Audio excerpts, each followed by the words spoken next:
एक मेरी और PIL चल रही है, 250 PIL है।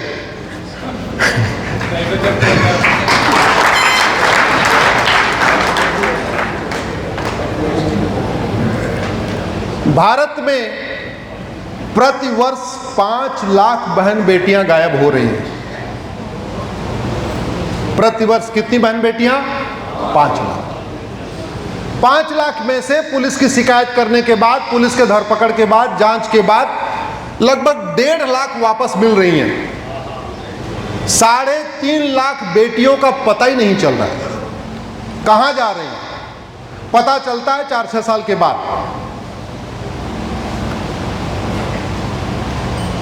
बिहार, झारखंड, बंगाल, असम और उड़ीसा, इन 5 राज्यों से आदिवासियों के बच्चे गायब हो रहे थे, गायब हुए जा रहे थे, हुए जा रहे थे। और बेचारे वो ट्राइबल लेबर का काम करते हैं, मजदूरी का काम करते हैं, जंगल में रहते हैं, 2-4 दिन रोते थे, पीटते थे। 90% में तो FIR भी नहीं होती थी, कुछ में FIR होती थी, कुछ होता नहीं था, बात खत्म।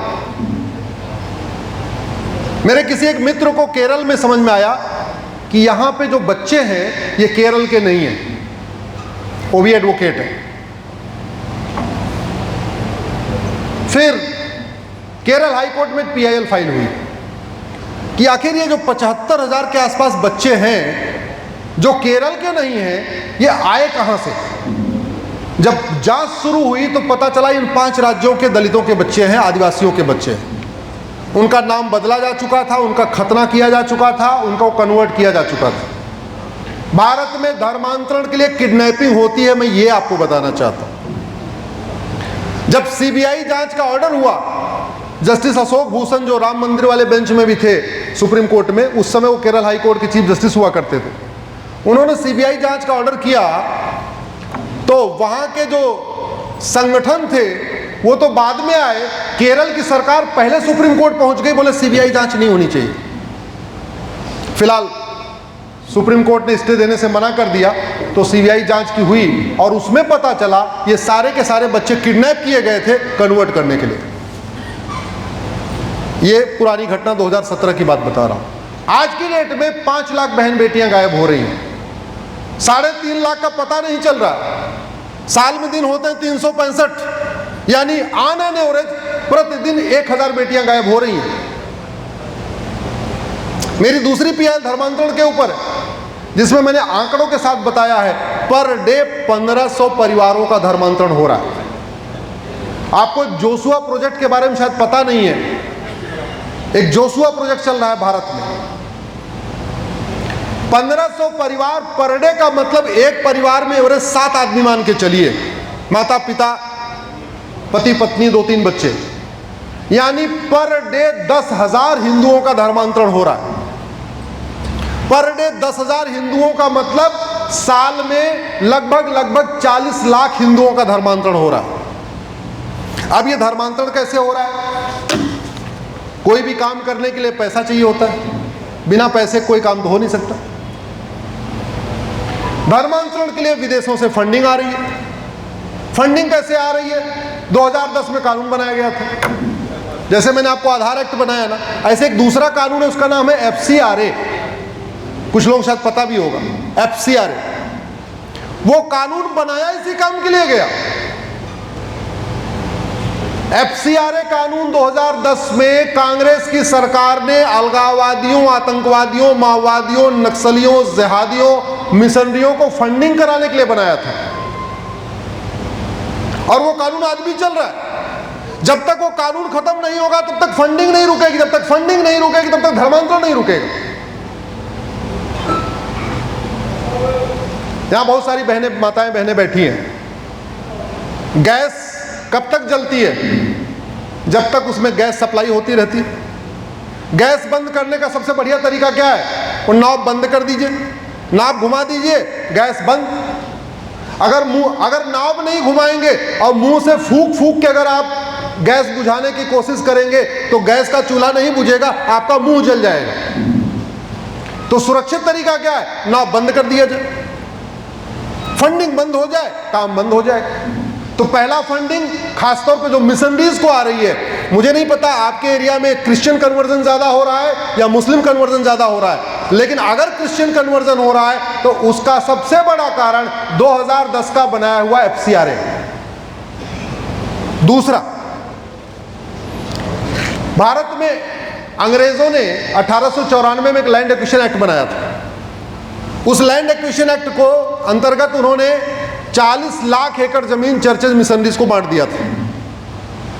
आज की डेट में भारत में 40 लाख एकड़ जमीन पे चर्चेज और मिशनरीज का कब्जा है, लगभग 40 लाख एकड़ जमीन पे वक्फ बोर्ड का कब्जा है। टोटल कितना हो गया? 80 लाख एकड़। और 20 लाख एकड़ जमीन पे सड़क किनारे, हाईवे किनारे, रेलवे किनारे, पहाड़ी किनारे, स्टेशन किनारे, बस स्टैंड के किनारे अलग अलग छोटे छोटे मजहबी स्थान बना बना के कब्जा किया गया है। तो भारत की टोटल जमीन पे कितने जमीन पे कब्जा है? 100 लाख एकड़ जमीन पे। 100 लाख एकड़ जमीन को कहेंगे 1 करोड़ एकड़। आप इसको ले सकते हैं क्या? जागो हिंदू जागो, जागो हिंदू जागो। आप 40 लाख एकड़ जमीन मिशनरी से ले सकते हैं क्या? जागो हिंदू जागो, जागो हिंदू जागो। आप 40 लाख एकड़ जमीन वक्फ बोर्ड से ले सकते हैं क्या? नहीं। जागो हिंदू जागो, जागो हिंदू जागो। तुम्हारे बगल में दरगाह बन गई, आप जाके दरगाह गिरा सकते हैं क्या?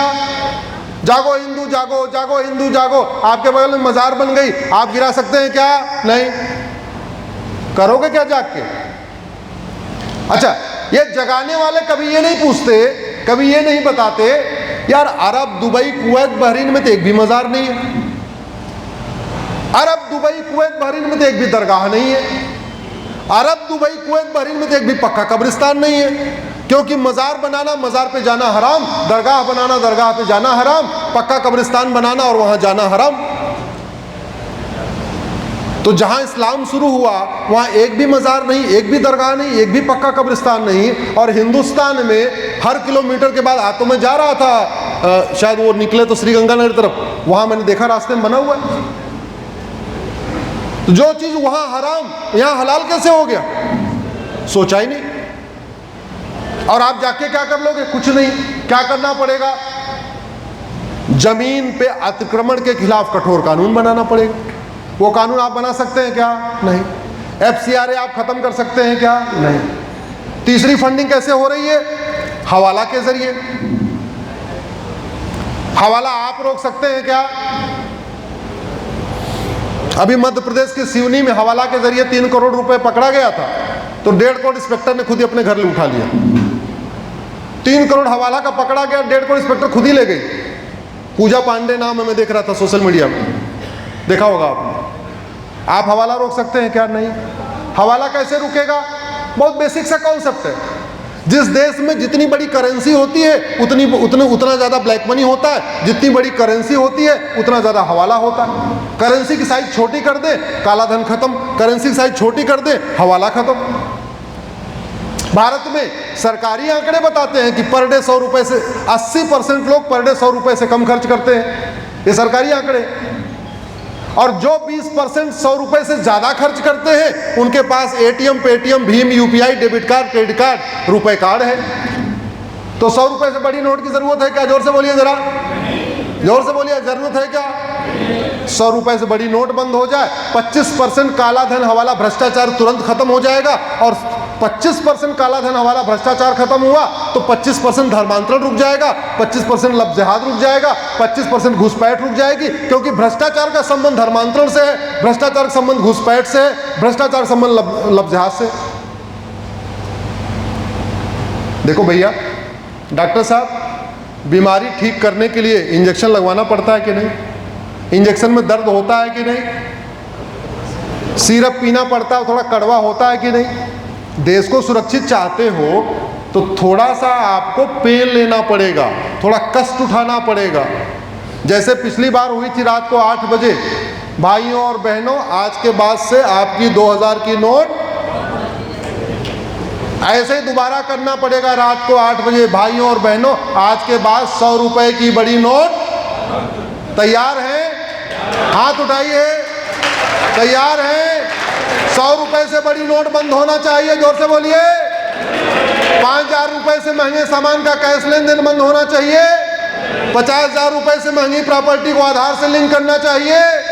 भ्रष्टाचारियों की 100% प्रॉपर्टी जब्त करने, नागरिकता खत्म करने और चीन जैसा फांसी देने के लिए कानून बनाना चाहिए। भ्रष्टाचार खत्म हो जाए, भारत सुरक्षित हो जाएगा। भारत माता की। धर्मांतरण और कैसे रुकेगा? धर्मांतरण तब रुकेगा जब धर्मांतरण को हम राष्ट्र की सुरक्षा के लिए खतरा घोषित करेंगे। जो राष्ट्र की सुरक्षा के लिए खतरा है, उससे निपटने के लिए हमारे पास एक कानून है, उसका नाम ही राष्ट्रीय सुरक्षा कानून है। उसको कहते हैं अंग्रेजी में नेशनल सिक्योरिटी एक्ट। लेकिन आज तक यूपी के अलावा किसी राज्य में धर्मांतरण कराने वालों पर एनएसए लगाया नहीं। क्यों? क्योंकि उसमें कहीं लिखा नहीं है कि धर्मांतरण राष्ट्र की सुरक्षा के लिए खतरा है। धर्मांतरण हमारी देश की एकता अखंडता के लिए खतरा है, और जो देश की एकता अखंडता के लिए खतरा हो, उसके लिए हमारे पास एक एक्ट है, उसका नाम है यूएपीए, और दूसरा हमारे पास बीएनएस है, इसमें सेक्शन 152 है। लेकिन न यूएपीए में लिखा हुआ है धर्मांतरण हमारी एकता अखंडता के लिए खतरा है, न बीएनएस के 152 में लिखा हुआ है धर्मांतरण हमारी देश की एकता अखंडता के लिए खतरा है। तो पुलिस लगाती नहीं। यूपी में बाबा ने जबरदस्ती से लगा दिया, वो अलग बात है, बाकी जगह नहीं लग रहा। धर्मांतरण अपने आप में वेजिंग वॉर है, इनडायरेक्ट वॉर है। मुगल यहां सत्ता के खातिर नहीं आए थे। मुगल क्या करने आए थे? धर्मांतरण कराने। अंग्रेज यहां सत्ता के खातिर नहीं आए थे, सत्ता उनके लिए साधन था। अंग्रेज आए थे धर्मांतरण कराने। अगर मुगल केवल सत्ता के लिए आए होते, आराम से राज करते। हम लोग तो ऐसे गाय के जैसे आदमी अगर मारते पीटते नहीं, हमारा मंदिर नहीं गिराते, हम तो उनको राजा के रूप में एक्सेप्ट कर चुके थे। अगर यहाँ कन्वर्जन नहीं शुरू करते और प्रताड़ित नहीं करते, लाल बाल पाल को नहीं मारते, भगत सिंह सुखदेव राजगुरु को नहीं मारते, वीर सावरकर जी को काला पानी नहीं देते, तो अंग्रेज भी यहाँ पड़े रहते, हमें कोई दिक्कत नहीं थी। हम लोग तो गाय के समान।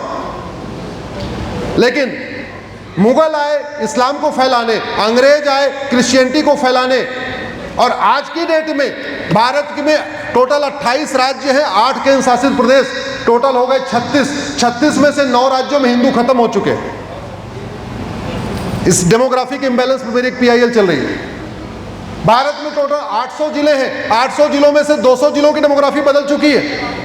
भारत में कुल 6000 तहसीलें हैं, उसमें से 1500 तहसीलों की डेमोग्राफी बदल चुकी है। भारत के बॉर्डर पे कुल 300 तहसीलें हैं, 300 की 300 तहसीलों की डेमोग्राफी बदल गई है। चाहे आपका राजस्थान का बॉर्डर देख लो, गुजरात का बॉर्डर देख लो, बिहार का बॉर्डर देख लो, उत्तराखंड का बॉर्डर देख लो, बंगाल का बॉर्डर देख लो, असम का बॉर्डर देख लो, गोवा का बॉर्डर देख लो, महाराष्ट्र का बॉर्डर देख लो। बॉर्डर पे जो 300 तहसीलें हैं, उनमें 300 की डेमोग्राफी बदल गई है। और डेमोग्राफी बदलने का कारण लफ्ज़ जिहाद, लैंड जिहाद, घुसपैठ, धर्मांतरण, जनसंख्या विस्फोट। इतना बड़ा हमारे लिए खतरा है। और इन पांचों में सबसे बड़े जड़ में क्या है? करप्शन। करप्शन खत्म हो जाए, आधा लफ्ज़ जिहाद खत्म। करप्शन खत्म हो जाए, आधा लैंड जिहाद खत्म। करप्शन खत्म हो जाए, 50% घुसपैठ खत्म। करप्शन खत्म हो जाए, 50% धर्मांतरण खत्म। सबका ईंधन क्या है? काला धन वाला। सबका ईंधन क्या है? Black money. जब तक भारत में भ्रष्टाचार है, भारत सुरक्षित नहीं हो सकता। अच्छा, एक कानून है राइट टू एजुकेशन एक्ट। तो जब राइट टू एजुकेशन एक्ट बना तो ये 8वीं तक के सभी स्कूलों पे लागू होता था। 2012 में उसमें एक धारा जोड़ी गई और मदरसों को बाहर निकाल दिया। तो अगर आप हिंदू हैं डॉक्टर साहब और आप स्कूल चलाएंगे तो आपके लिए अलग नियम कानून, लेकिन आप अपने रिलीजन वाले कॉलम में बौद्ध लिख लीजिए, सिख लिख लीजिए या कन्वर्ट हो जाइए, तो आपको स्कूल खोलने के लिए अलग नियम कानून। हिंदू हैं तो आपको 5 करोड़ रुपए सिक्योरिटी देना पड़ेगा, कन्वर्ट हो गए तो सिक्योरिटी देने की जरूरत नहीं।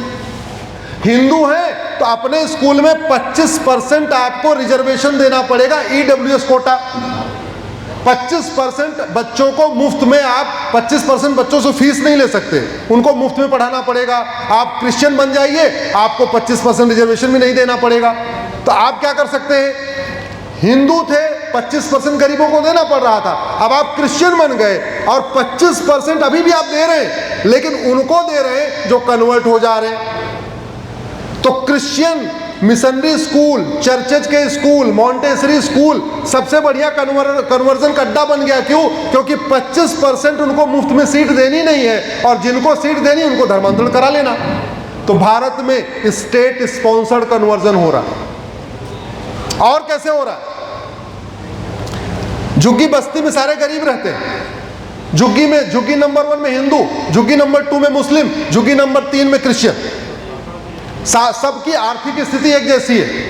अब झुग्गी नंबर 3 वाले को 1000 रुपए वजीफा, झुग्गी नंबर 2 वाले को 1000 रुपए वजीफा, झुग्गी नंबर 1 वाले को 1000 रुपए वजीफा नहीं। वो गरीब आदमी जाके स्कूल से बोलता है टीचर से, भैया मेरे पड़ोसी के बच्चों को 1000 रुपए वजीफा मिल रहा है, हमको क्यों नहीं मिल रहा है, हमारे बच्चे क्यों नहीं मिल रहा है? बोले काम करो, नाम बदल लो, कन्वर्ट हो जाओ, तुम्हें मिलेगा। भारत में। और ये जो वजीफा मिलता है लाला जी, किसके पैसे? जोर से बोलिए जरा। लाला जी ढीले पड़े। अरे आपके दिए हुए इनकम टैक्स से, आपके दिए हुए टोल टैक्स से, आपके दिए हुए रोड टैक्स से, आपके दिए हुए वैट से, आपके दी हुई जीएसटी से ये देश चल रहा है। ये जितना लोन वजीफा चल रहा है आप ही के पैसे से चल रहा है। तो गरीब अमीर हिंदुओं के जीएसटी से, इनकम टैक्स से गरीब हिंदुओं का धर्मांतरण हो रहा है। ये तभी रुकेगा जब यूनिफॉर्म एजुकेशन सिस्टम लागू होगा। तो धर्मांतरण रोकने के लिए एफसीआरए खत्म करना पड़ेगा, हवाला खत्म करना पड़ेगा, ब्लैक मनी खत्म करना पड़ेगा, और ड्रग कारोबार खत्म करना पड़ेगा। पूरा का पूरा पंजाब कन्वर्ट किया है ड्रग के दम पे। नशेड़ी बनाया, कन्वर्ट कर दिया। जो आदमी नशेड़ी हो गया उसके लिए जब इधर रह के कुछ करना नहीं था, उधर रह के भी कुछ नहीं करना, हाँ कन्वर्ट हो गया। डुबकी मार देना पानी में, डुबकी मार के इधर आ गया। पहले इधर था, नशे में मजा आया, नशेड़ी हो गया, पानी में डुबकी मारा, उधर चला गया। इसको आप रोक सकते हैं क्या? ड्रग कारोबार आप रोक सकते हैं क्या? ड्रग स्मगलर को 2-4 लाठी आप मार सकते हैं क्या? 2-4 डंडे आप मार सकते हैं? नहीं, नहीं कुछ कर सकते। तो आप जाग के करोगे क्या? जागना किसको है? जोर से बोलिए जरा। जागो सरकार, जागो विधायक, जागो मंत्री। सिंगापुर में एक व्यक्ति के पास 1 किलो गांजा मिला, उठा के फांसी दे दिया। आप लोग गूगल करके देख लेना, 1 किलो गांजा पे फांसी दिया था।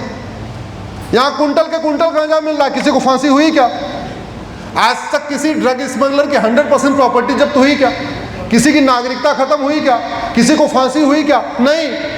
इसलिए मैं कहता हूं सिंगापुर में सतयुग है, भारत में कलयुग है। हमने कभी दिमाग नहीं लगाया यार रामकृष्ण की भूमि पे कलयुग क्यों है और सिंगापुर में सतयुग क्यों है, जापान में सतयुग क्यों है।